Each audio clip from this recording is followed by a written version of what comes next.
All right, so good morning, everyone. Thanks for joining us today for our traceability webinar, linking JIRA to your source code. This is the second edition of our two-part webinar series, focusing on achieving full traceability with the Atlassian product suite. We'll be recording this session, and we'll submit a link to the recording over the next few days.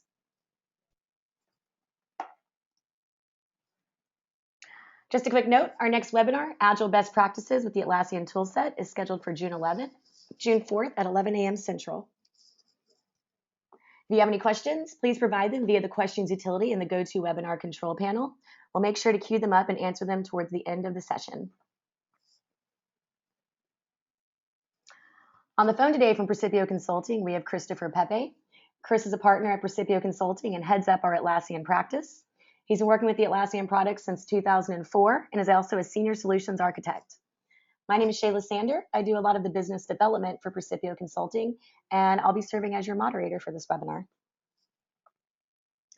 We've been Atlassian experts for over 5 years now and are one of 4 platinum enterprise experts in the country.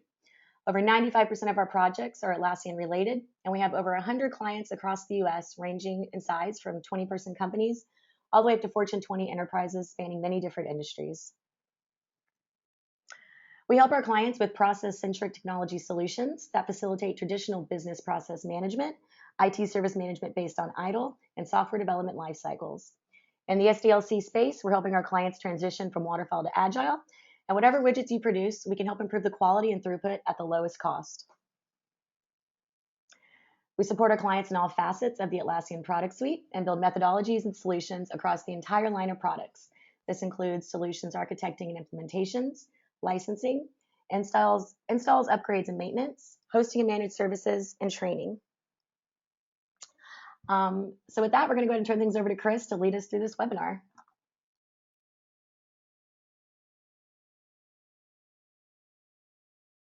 Thanks, Shayla. So today we're going to talk about the second half of this traceability piece, and that is linking up JIRA to your version control system so that you can see what code changes were actually made for a given feature, bug, or whatever it is. There's a lot of different options. So what we're going to talk about first is looking at linking up JIRA with centralized version control systems. And we'll touch on DVCS a little bit just because it's hard to completely separate the two. But then we'll look at integrating JIRA directly with Stash, and we'll talk about a couple of other things in there. And then we're going to look at the 2 primary ways that we link our code back to individual issues within JIRA. And that's going to be by linking our commits themselves back to the issues or by linking branches back to the issues. So there are lots and lots and lots of version control systems that plug into JIRA. There's a lot of development tools that plug into JIRA. There are tons of add-ons that are on the marketplace. Some of them have more features, some of them have less features. And depending on what your development environment looks like, there's just a million different ways that we could actually set this up. So we're really just going to walk through kind of a couple of specific cases. So keep in mind that there's a lot of other options that are out there. If you use a particular version control system or set of tools that we don't talk about today or that you have questions, please feel free to put those in the questions box at the bottom so that we can try to address any of those things, or at least know if they're if you'd be able to take advantage of kind of some of these features. So at this point, we are ready to get things done. We're ready to start working. So whatever work you do to plan what you're actually going to do, that's all been done. So maybe we have a requirements blueprint that we created in Confluence and put together all of the features and the stories and bugs and everything else that we're going to fix in a particular product, and then use the integration with JIRA to automatically create all of those issues in JIRA. And we groomed our backlog, or maybe you just create issues in JIRA. You did whatever you do to plan, and now your devs are ready to actually go and implement new features, fix bugs, and get to coding. And that's where we pick up in this webinar. So for a long time, we've been able to integrate JIRA with a number of different centralized version control systems. So Subversion, TFS, they both have add-ons that are on the marketplace. I think that there's an add-on for Perforce as well. But those add-ons allow you to directly connect that version control system into JIRA. So with the Subversion plugin for JIRA, you can point it towards your subversion repositories, and then JIRA can go and look through all the commit history and pull that information back into the system. Um, with Perforce, the way that we typically do it is through fisheye, and that's how we also hook a lot of other version control systems. So even though they're not centralized, Git and Mercurial are both supported by fisheye. So that's one of the other ways that we get our version, our source code repositories linked back into JIRA is via fisheye. Fisheye offers us some additional features as well over what most of the other um, VCS plugins tend to do. If you're using something that's either not on this list or you don't know immediately is supported by JIRA, go ahead and comment either in the questions panel or in the chat box if you have that. And we'll try to take a look at that when we get towards the end here. All these add-ons are going to be available in the marketplace. So if you're in on-demand, you may or may not be able to take advantage of some of these things. So a lot of the add-ons you're not going to be able to install, but some of them you will be able to. Things like fisheye you can take advantage of, but then again, you're a little bit. Actually, I think it's Bitbucket now that you use with on-demand. But anyway, if you're behind the firewall, look on the marketplace to see if there's an add-on for your version control system. If there are multiple options and you're having trouble figuring it out, just give us a call and we can help you through that. So one of the most popular ones is the JIRA Subversion add-on. So if you're not going to use fisheye, this allows you to directly connect all of your Subversion repositories back into JIRA. I couldn't find a clearer picture than this. This picture is actually off of the JIRA Subversion add-on page on Marketplace. This is one of the screenshots that they have. And I think it's awesome because if you look at it closely, this is a really old version of JIRA. All of the workflow stuff is on the left-hand side, kind of in the middle of the page there. The date on that commit is 2007. So the JIRA Subversion add-on has been around for a really, really long time. JIRA originally had CVS baked into it, and then pretty quickly got Subversion added on, and it's been maintained throughout all the years, so you can still use it. And what it really does is it adds this issue tab, and the integration to your version control system is based on the commit message, and we'll talk more about that when we get to the kind of functional piece at the end. This is pretty much the way that most of the centralized VCS plugins work. They're going to add a issue panel. So here we have this subversion commits panel. Most of them will either say source or commits or something along those lines. And it'll add a panel to your issue. So when you go and look at test-3, test 3, there'll be this subversion commit. And you click on that over from the comments or whatever, and it'll show you all the different commits that have been made against it.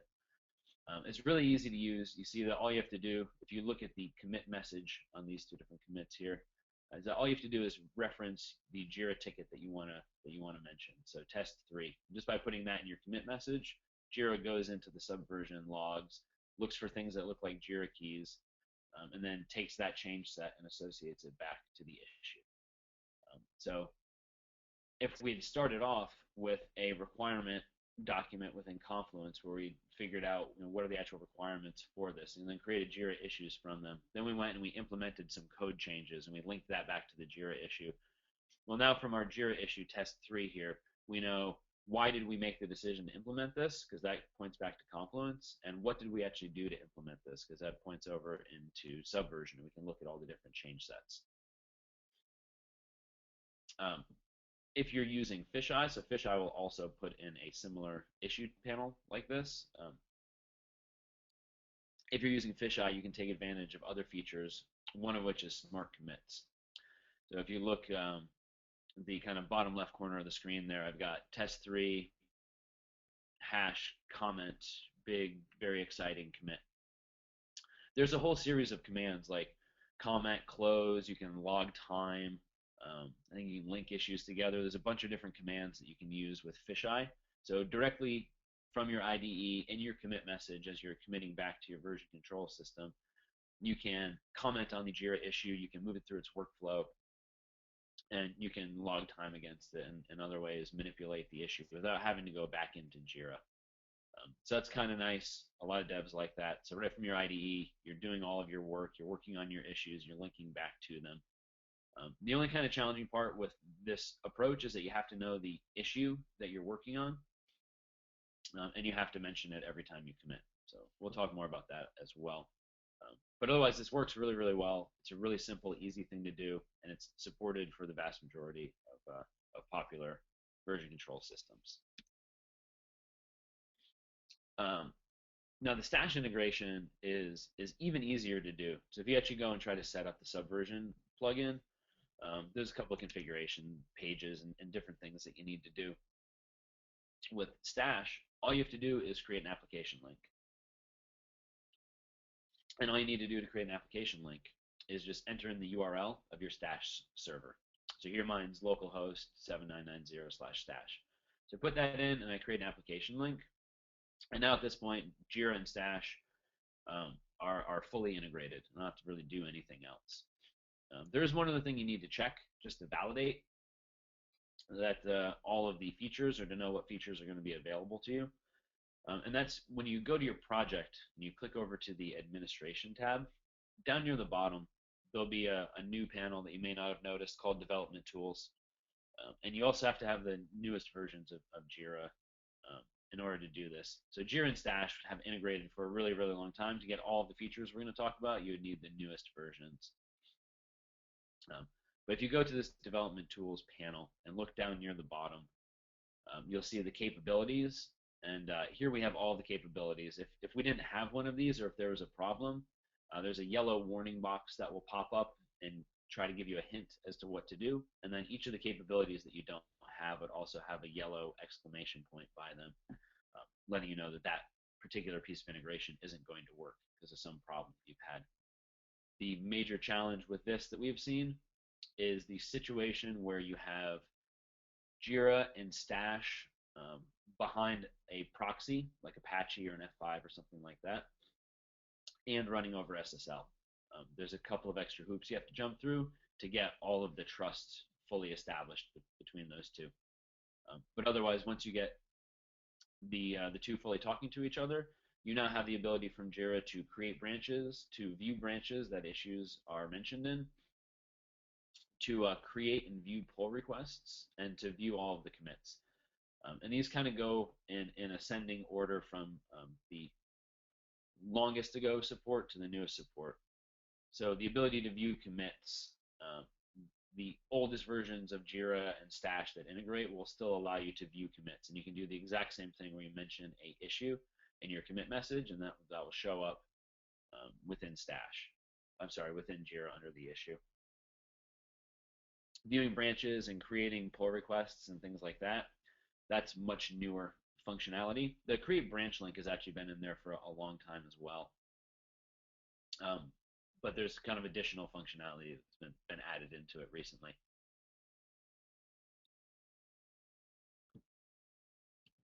So with your integration to Stash, or I think the DVCS plugin will do most of this stuff as well. There's actually a whole list of things, supported tools that support this Git Essentials, which is this kind of new product offering that Atlassian's pushing out. I don't really want to go too deeply into it because it's kind of off topic for today's discussion. But this development panel that we're going to be looking at, there are a host of tools that are supported by that development panel. We're really just talking about Stash, but there's a bunch of other things you can use and still take advantage of that. So much like Subversion, you get the source tab. You'll notice it's a little bit prettier. It's got kind of a more modern look to it. But if you're using Fisheye or something like that, you get a very similar view anyway. And really, it's going to give you all the exact same information. Who made a commit? When did they make it? What was the commit message? And what was the change set? So you can see 2 different commits. And I modified 3 files in each one of those. So you can click on any of those things. Everything in there is a hyperlink.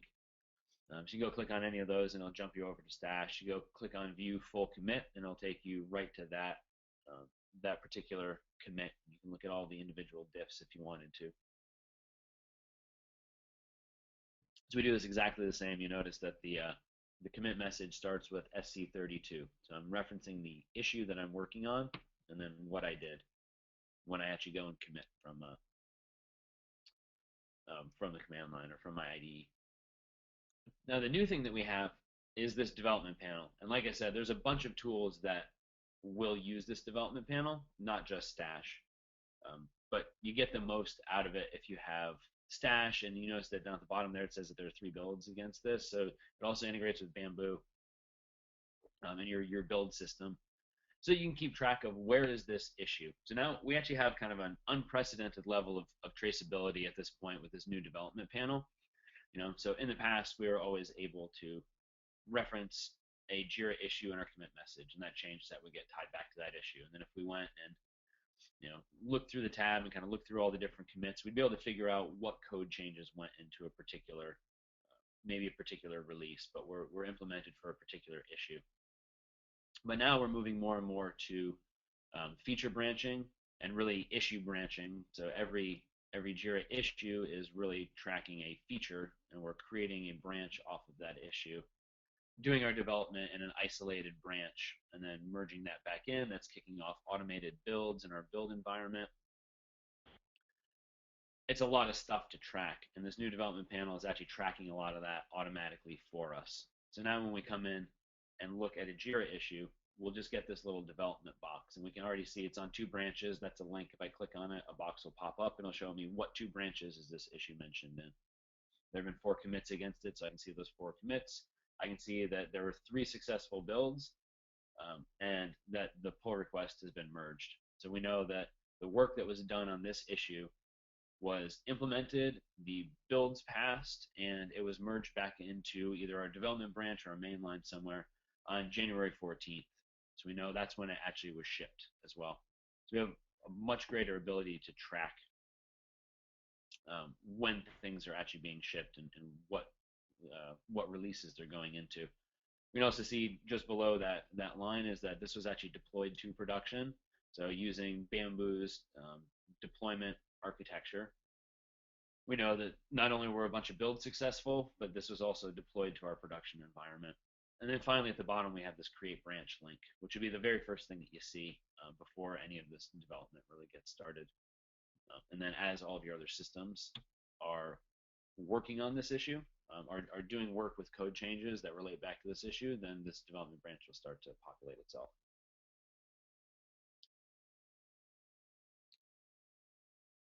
So I think this bit's going to be a little bit redundant just because we've already kind of talked a little bit about the features themselves, but linking to commits is the simplest, easiest way that just about every version control system can integrate into JIRA, and that will give you traceability as to what changes were actually made.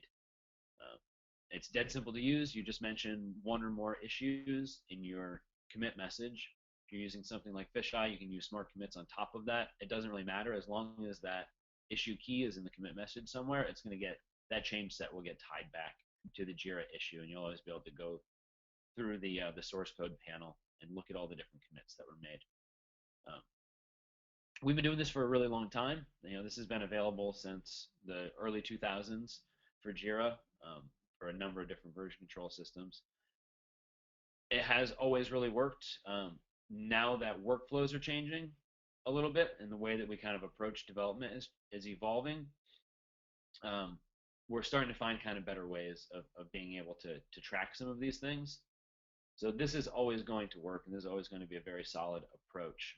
And if you're still using if you're not like moving to GitFlow or something like that immediately, this is still going to be a really effective way to track what changes are going into what code changes are being made based on your JIRA issues. It is a little bit tedious and cumbersome. I tend to commit every like 15 seconds. Every time I change anything, just about, I commit that away, because I'm treating my version control system not only as a repository for us to build our production code off of and deploy off of, but I'm also using it as a backup system so that no code changes that I make only live on my laptop. Right? I try to treat my development workstation as expendable so that it could disappear at any moment and I won't have lost any work. So because of that, I commit and I push all the time. Every single time I commit, I would need to reference that JIRA issue that I'm working on in order to have that commit also tied back to it, so that I can build an accurate change set or an accurate diff of what did I actually do relating to this issue.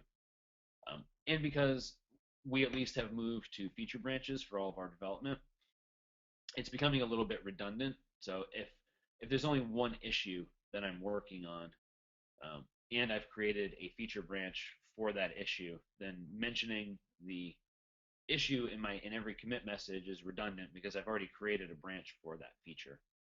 Um, so we'll see that using feature branching, you don't really need to mention your issues anymore. But all you have to do is just in your commit message, put it in the beginning. I think I've said this a number of times, but here you can see the commit message itself and how it shows up within JIRA. So this is the top commit, and your commit message just gets displayed. So linking to branches has never been easier, and we'll actually we've got enough time that we'll go do a little exploring around JIRA itself, and we'll actually step through some of these things. So if you're going to take advantage of feature branching from within JIRA, you can automatically create your feature branch. So you just click on a link, and it will help you create your appropriately named feature branch. Then all you have to do is just go pull that branch down and start developing and committing and pushing back to it and going through whatever your approval process. Once you get to the end of that feature branch, you're going to create a pull request to merge animated menu back into master to get those code changes pulled in. And as long as you're doing things like rebasing, you're going to have an accurate set of changes that you implemented on that animated menu feature branch. So you'll be able to know exactly what the changes were implemented, what exactly changes were implemented to create this animated menu, even after you've merged it back into master. You don't need to mention your issue in the commit messages anymore because everything is on that feature branch. We know everything that you did in the animated menu branch relates to that feature, and JIRA knows that too.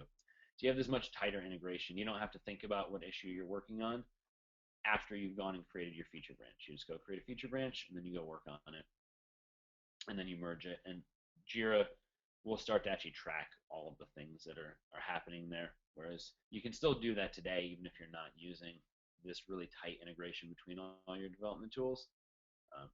It's just a little bit harder. It's more legwork. For those of you that use Git, if you don't use rebase, just to give you an idea of what it does. In this situation, here we have master is one commit ahead of the animated menu. So somebody else merged some feature branch back up into master, and now there's new code in there. I want to make sure that I can take advantage of that code because maybe it either exposes a new API, or I want to make sure that if they've removed something, that I'm not trying to consume an API that no longer exists, or whatever else it is. So from an integration standpoint, I want to make sure that I always have the newest, latest code that I'm developing against for making my animated menu. So one thing you could do is just merge master directly up into animated menu. But the problem with that is it'll have my 2 commits, but then also the 10 commits that somebody else committed against their feature branch and then merged back up to master. So the changes that I made to make an animated menu will be interleaved with the commits that they made when they were making their changes. So by using rebase instead, what it will do is take my 2 commits, it'll make the start of my branch where master is pointing to right now, and then it will replay my commits on top of that. So I still get all of the changes merged up in there, but my commit history stays clean. It's still only my 2 commits that are going to show up as part of my feature branch.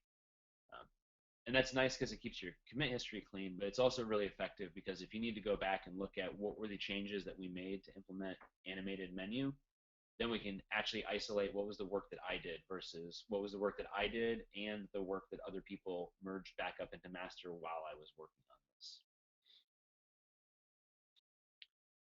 So hopefully you followed that. It's easier if I have a pointer. Before we go to questions, I do want to switch over to JIRA so that we can actually click through some of these things. And I'm just going to look really quick to see if, okay, great. So first, to make sure that that all of your development tools are actually enabled, you're going to go select your project and then pick the administration tab. And then down at the bottom, there's development tools. And this is going to show you all your different linked applications and what capabilities you have.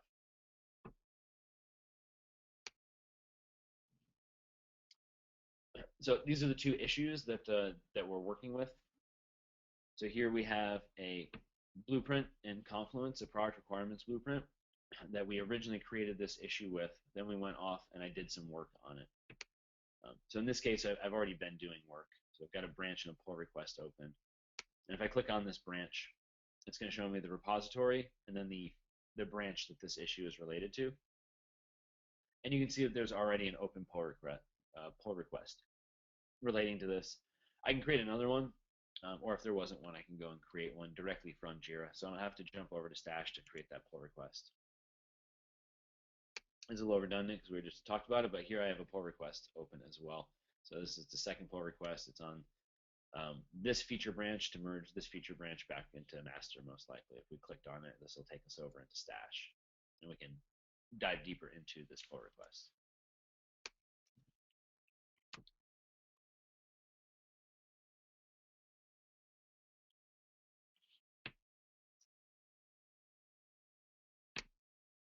Underneath the source tab, this is where all of our Stash commits would be shown. This source panel is only going to show you commits that come from issues that you mentioned in your commit message. So because I'm working on a feature branch here, I'm not ever mentioning that issue when I'm committing against this branch. So nothing's going to show up in this source panel.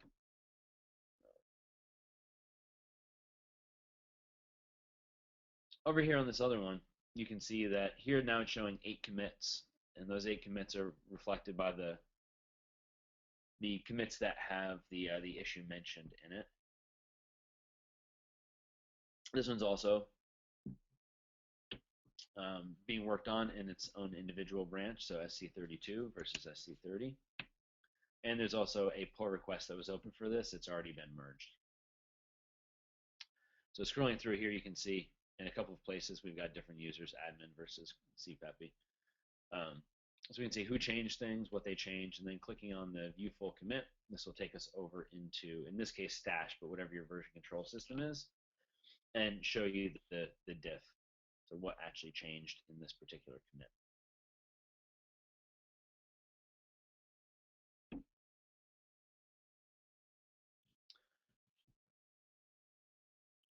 All right, let's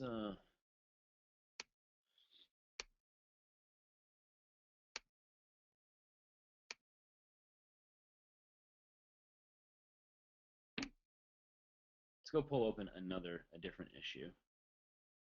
So here in the issue navigator, if you use the detail view, you'll notice that you have your development panel with create branch as an option here. If I go and open this within just our normal JIRA view, we're of course going to see the same thing because it's just showing us that view screen. I can also view this on an Agile board here, and get to that development panel as well. So it's hooked up everywhere in JIRA. So no matter how you actually use JIRA, you're going to have access to that development panel. So it must already be done. So when you click on your link here, it's going to open up the detailed view. And if you scroll down near the bottom, you see that we have our development panel showing up. Now the only thing that I have here is create branch because I haven't actually started doing anything. So now if we want to say go work on this, improve auth speed, I can click on create branch, and this is actually going to redirect me to Stash and allow me to create a branch based on our branching model. So here we have the full get flow feature model. This one happens to be a feature, but we could pick any of the other types as well. And that's going to prefix our branch name. It's also going to pull in the JIRA issue and summary, and use that to create the feature branch name. I don't think I have.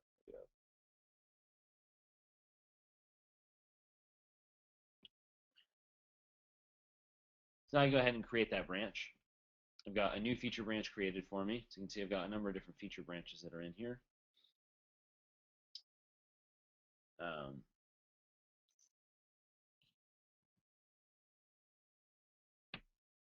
just go back to JIRA. There's a link I was looking for, but I wasn't seeing it. But now you see this development panel now shows that this particular issue is referenced in a branch. I don't really want to make you sit through watching me make code changes, but you can believe if I would go and just run git pull, that'll pull down this new branch, and then I can switch over to that and make code changes and push them back up to stash. And if I reference an issue, if I reference this issue SC31, then that code change is going to show up here. If that then kicks off a build, then that build information will also be shown in this development panel. So we finished relatively early. I was hoping for a lot of questions, or I was expecting a lot of questions anyway. We don't have any at the moment. So if there's anything more that you wanted to see or anything more that you wanted to know, please feel free to give us questions in the question box. The main two things that I wanted to show you were using issue keys in your commit messages as one of the ways to tie your version control system back to the main issues, and then this new development panel. This is brand new, so it's already changed a lot from when it was first introduced, and I expect that it'll continue to keep changing quite a bit. But it's been very impressive. It's getting more and more to the point where we don't really have to do all that much. It's really easy to track all the changes and know exactly when a particular feature was implemented, what versions it was shipped out to. You know, we used to have to build much more complicated workflows and use linking and things like that to be able to track all this information. And this development panel is rapidly kind of replacing all of that and making it unnecessary to jump through all those hoops, because it's just automatically tracking all that for you. Now, of course, that does require that you're using supported tool sets in order for it to work, but all the ones we talked about today will integrate to this. Whether or not you're using branching or pull requests, if you're not using DVCS, you may not be using branching because it's relatively painful in systems like Subversion. Branching is not, but merging is.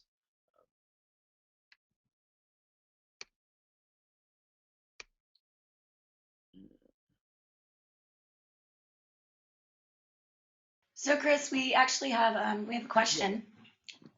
Yep, I was just reading over it.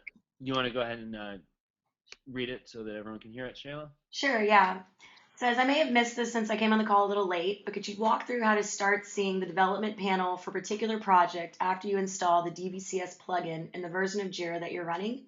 I installed the plugin, but I'm having some trouble with those next steps that will allow me to start seeing the development panel. Okay, great. So let's use Bitbucket as the example, because that was what we used to have hooked up.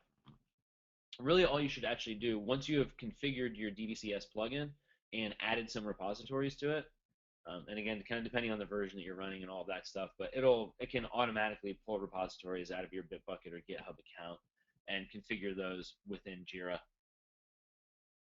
Once those repositories are enabled, I don't think you have to enable the project itself. I think that they're all just available, but let's go take a look. So you would go to the add-on section of your administration, and then you have your DVCS configuration here.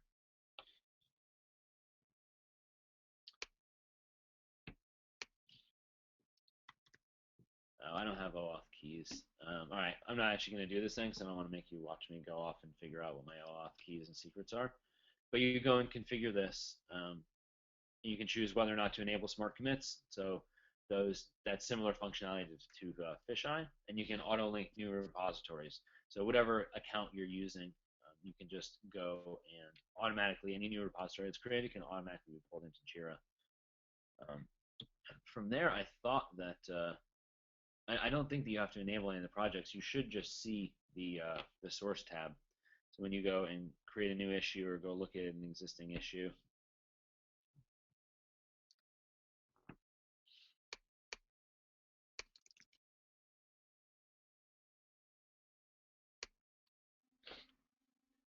you should just see the development panel show up over here.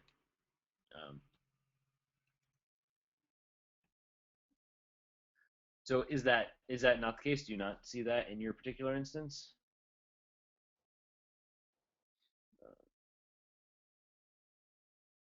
Okay, and you use GitHub to do it. So I haven't linked up to GitHub. Let's see if that'll let me use a username and password. I can try to do that.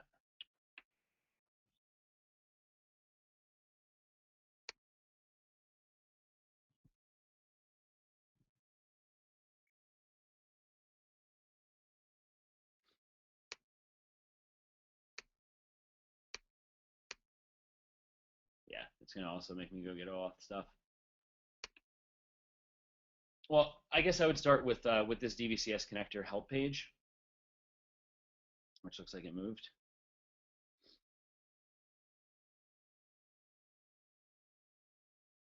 So you have your linked accounts. Really, this stuff just is the synchronization. They'll automatically be enabled. So I guess check that your repositories are enabled. They should be. Make sure you at least have some repositories showing up here. I don't think that you have to do anything else. The development panel should just show up. What version of JIRA are you running? You may need a newer version of JIRA.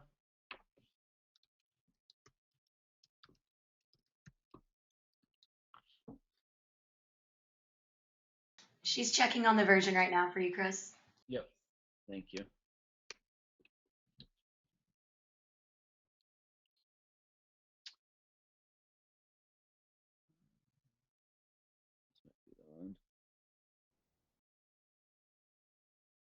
So it looks like 6.1.7, so pretty recent.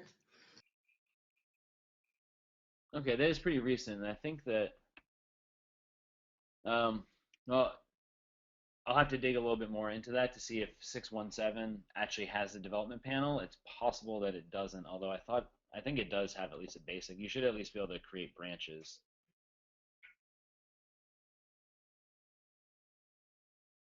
There's a support matrix here somewhere that I was trying to find, and that will tell you all the features that are available for each of the different.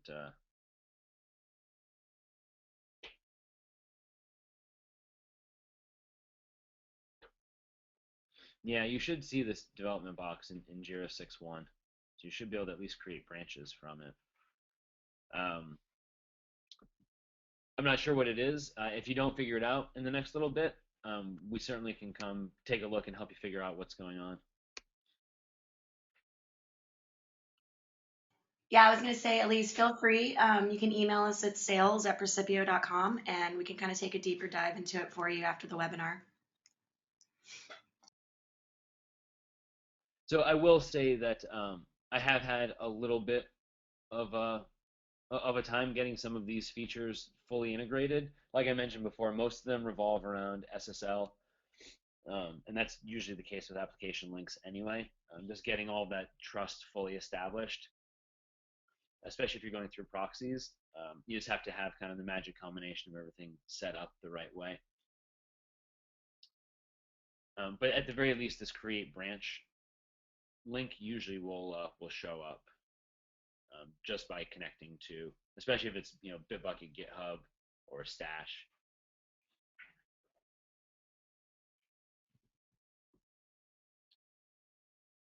Do we have any other questions? It looks like that's it. Yeah, I think that's all the questions we have. Okay, great. Well, as Shayla said, if anything comes up, feel free to email us at sales@Precipio. Or if you had a specific issue within your setup you want us to take a look at, we can help you get through that. We've set this up quite a few times now. Just a reminder, the next webinar is Agile Best Practices, the Atlassian toolset. That's going to be a good one on the JIRA Agile add-on and best practices around that. And that's on June 4th at 11 a.m. Central. So thanks so much, everybody. Yeah, thanks, Chris. Thank you, everybody, for I hope you learned attending. something, and I hope you have a great day. Bye, everyone.